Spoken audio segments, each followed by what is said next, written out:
Okay, so I wanted to make a video to show a friend how I'm making her daughter's blanket, but I figured I could also show you guys as well. Now, hopefully my camera angle's better on this one. What I've been doing is, this fabric, instead of cutting it up and trying to go for a design, I decided to do something different. I'm taking random birds and flowers and making them puffy. I've already done a couple. Oh, here they go. I've done a few already. So I did like this paisley here that will be puffy, and this flower over here, you probably can't see it too well. You know, you can't really see the puffiness until you get the final batting in place. What I've been doing is using this kind of thin batting, just some regular old batting, whatever you choose,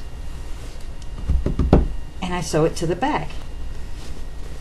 These ones are not trimmed yet, like this one's not, that one's not. This one is. I'll probably do a little bit more trimming, but I will show you what I've been doing and how to pick just a certain spot to make it puffy.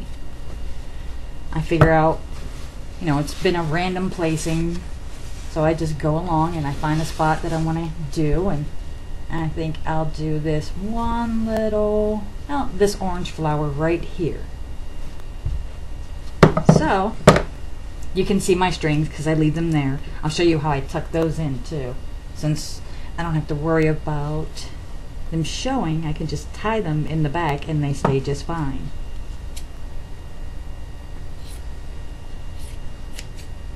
So I just trim up a couple of pieces, 2 pieces of batting. I always have a hard time getting the batting to stay in place when I'm doing this. I take some of my little basting spray, the Web Bond that I get at Hancock's, a little spritz, a little spritz. That's the flower I want. Put that there. Put the flower right on top. Make sure it's flattened out. And it's basically ready to go. Now, I bring the machine down.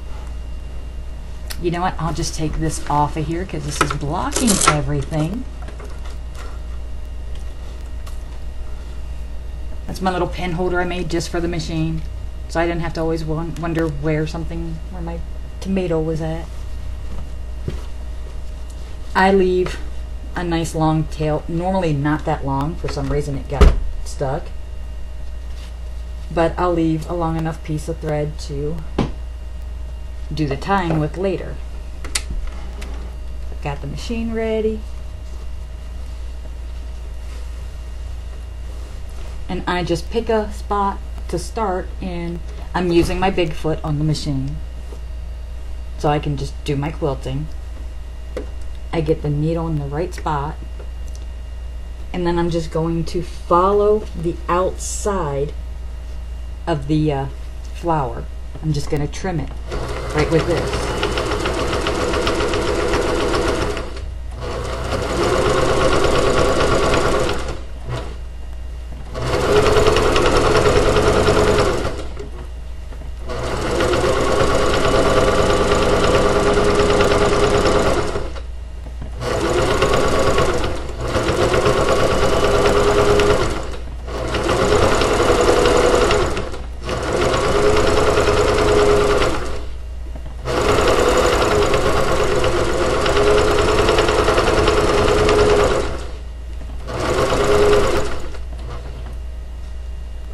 I always stop with my needle down so I never shift the fabric.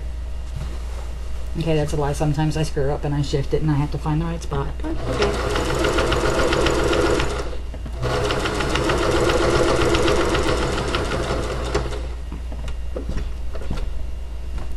I just bring thing.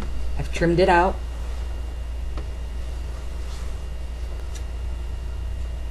Like I said, I like to leave tails so I can tie it. So then what I have left, I've got this really big piece back here. Now, what I do, since you know, I'm going to be putting on a third full piece of batting, I will just grab a needle. I like to use my really long one. And I'll take these two pieces here. And since I don't want to, there we go. I trim them off so they can go through the eye together. Then I use my needle threader.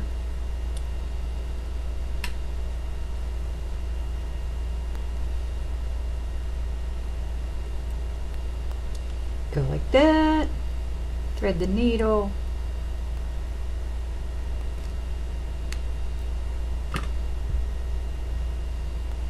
I just go right into the spot where I started and stopped, just right down in there, and bring them both to the bag. That's it for that part. Now, to tie it off, I just find the two ends like this, and then I just do two little ties like this. And it doesn't matter if they get looped up or messed up, or, you know, like this little loop right here. It's not going to come out because I'm going to keep tying. I'll tie it like 3 or 4 times. It's going to hold it in place. I've never had one come apart from that.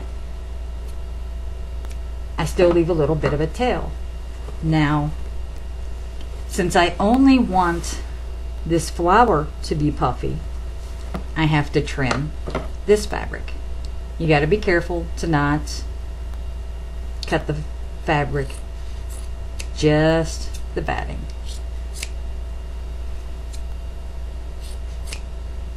I'm just cutting off the big pieces for now.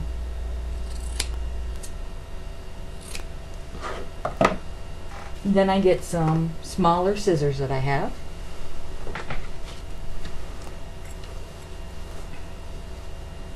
I can make this easier for myself.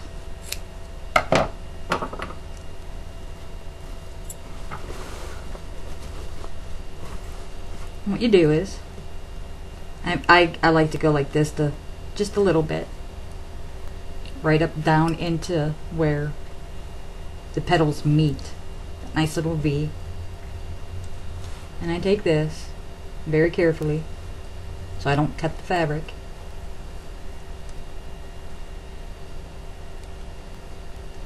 And of course these scissors are going to be a dork because they don't want to be sharp enough. So I'll just have to show you with the big ones for now and go back over it later with the smaller ones. I make sure I know where that seam line is, pushing the fabric back so I don't cut the fabric. And I get close to where I just sewed. But I do not cut, and I don't cut the threads. Just close.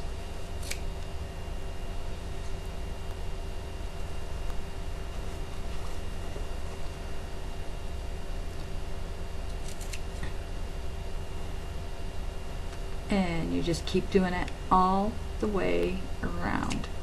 I'm not going to be able to get down in there because these ones are, the tip is too big, too blunt. I'll have to find my other sharp, smaller ones later.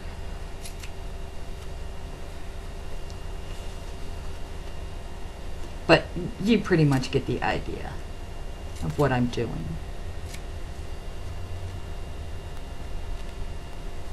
So I can trim all this later and not bore you to death with cutting. So I will keep doing that. Now when I put, I'll show you in a later part of the video, when I put the full batting on, I will go back over this one more time, right where I've already trimmed it out.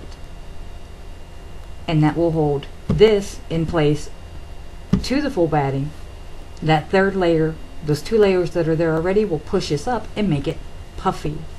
And the rest will be, well, one of the ladies from the quilting group gave me the idea of doing daisies So in between all these puffies will be daisies with the meandering line.